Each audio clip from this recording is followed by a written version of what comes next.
Welcome to the Creative Ops Compass podcast, your navigation system for turning creative chaos into strategic impact. My name is Jesse Krinsky. I'm a creative operations consultant. I help in-house creative teams streamline workflows, improve stakeholder relations, and elevate their role as strategic partners.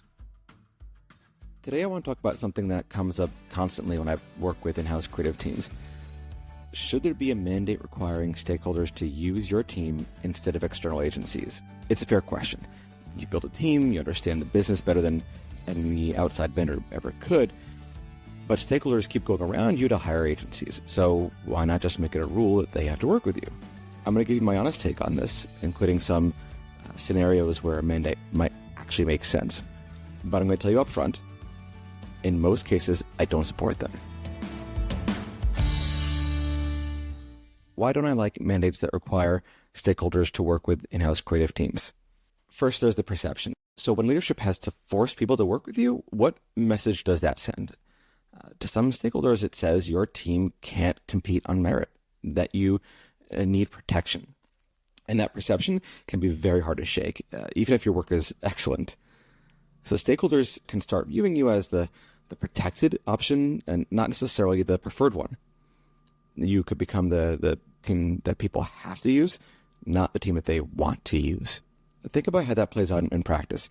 So a marketing director gets told that she has to bring her campaign work to your team, and she does it because she has to. She's not enthusiastic, she's not collaborative, she's just checking a box, and you can feel it in every interaction. Then there's the backfire effect. Mandates can often create compliance without enthusiasm. So you get the project, great, but you don't get the stakeholders' best thinking. You don't get their trust. You don't get brought in early enough where you could have actually influenced the strategy. Instead, you're getting briefs that are already locked down. You're getting minimal feedback because the stakeholder just wants to get it done. You're getting treated like a vendor that they're stuck with, not a partner that they chose. And sometimes smart vendors can find workarounds too. They might reclassify a project so they fall outside of the mandate, or they'll involve your team as minimally as possible just to check that box while doing the real work with an external agency. You end up doing the busy work or the low-hanging fruit instead of meaningful, impactful projects.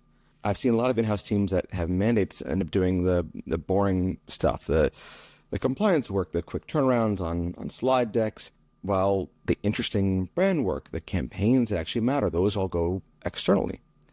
So the mandate didn't actually protect the team in that case. It trapped them in work that nobody else wanted. Now I'm going to flip this around and talk about why it's actually good when your stakeholders sometimes work with external vendors. When you're the only option, you can get insular. You develop patterns. You can stop questioning whether your processes are actually efficient or just familiar. An in-house team without competition can become complacent without even realizing it.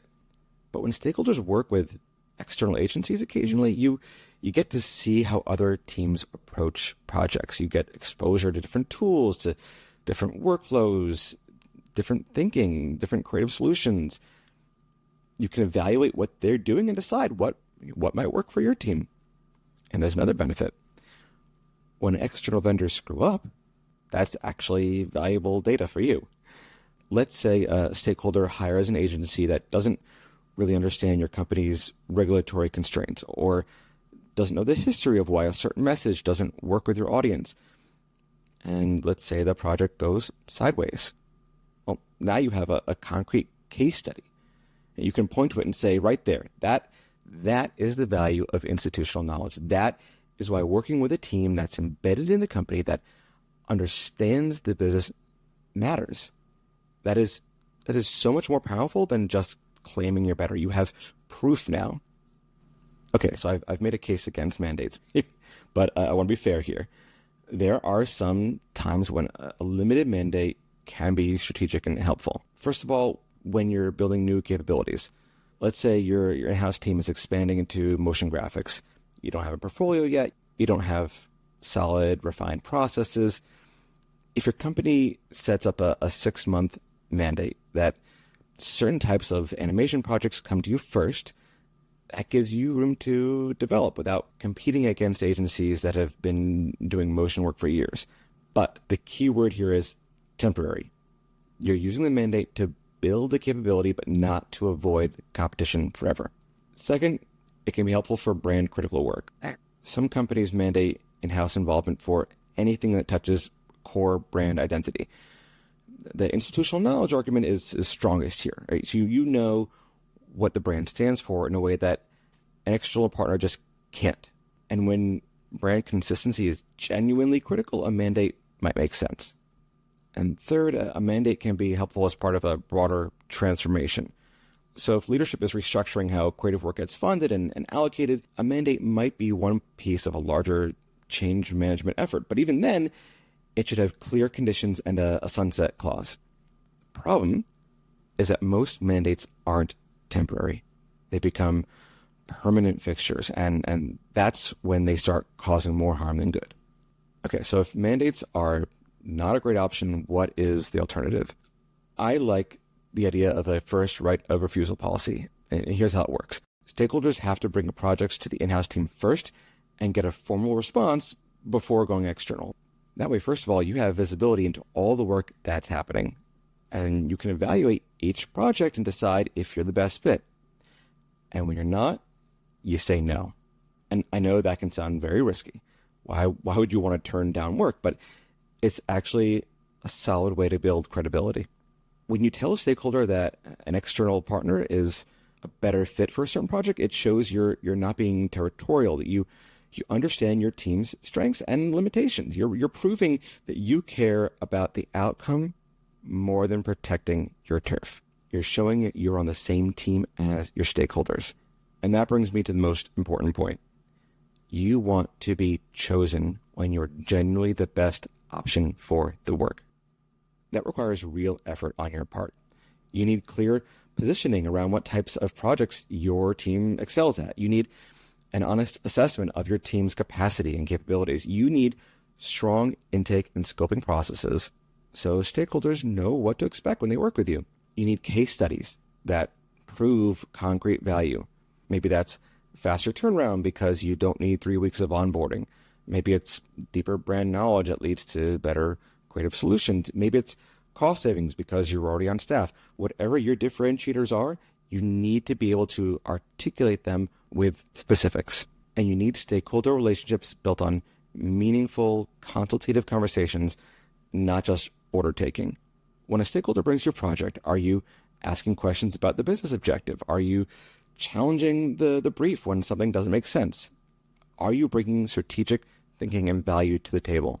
If you're just saying yes to everything and executing exactly what's requested, you're not operating as a strategic partner.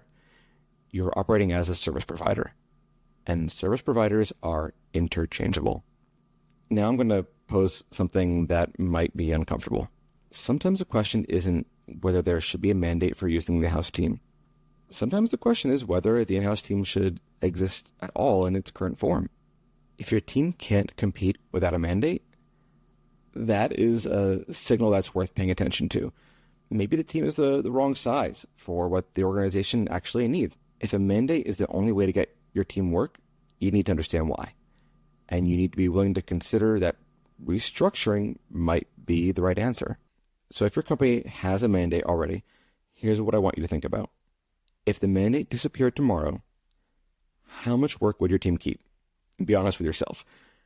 Would stakeholders still choose you for half the projects, for a quarter? What would your stakeholders say is your team's unique value? Not what you think they should say, what would they actually say if someone asked them right now? Are you tracking metrics that prove your value beyond just being convenient or inexpensive? Do you actually know if your team delivers faster, or with fewer revisions, or with better business outcomes? And here's the big one. When was the last time you turned down a project because you knew someone else could do it better? If the answer is never, you might want to think about whether you're operating from a position of strength or dependency. Mandates can feel like a solution when you're frustrated that stakeholders keep bypassing your team. But a lot of times they treat the symptom, not the disease. The real issue is usually about positioning, capability, relationships, or capacity, and a mandate doesn't fix any of those things. It papers over them, but it doesn't fix them. You want to be a team that earns preference, that's clear about what you're great at, that's honest about what you're not great at, that says no when you should, and that delivers fantastic value on the projects that you say yes to. That's the team stakeholders work with because they want to, not just because they have to. If you found value in today's episode, please subscribe and leave a comment. Let me know what creative ops challenges you're facing. What topics would help your team work better? And if you work with in-house teams, whether you're an agency partner, a stakeholder, or a freelancer, I'd love to hear your perspective too. Reach out through the contact info in the show notes. Thanks for listening.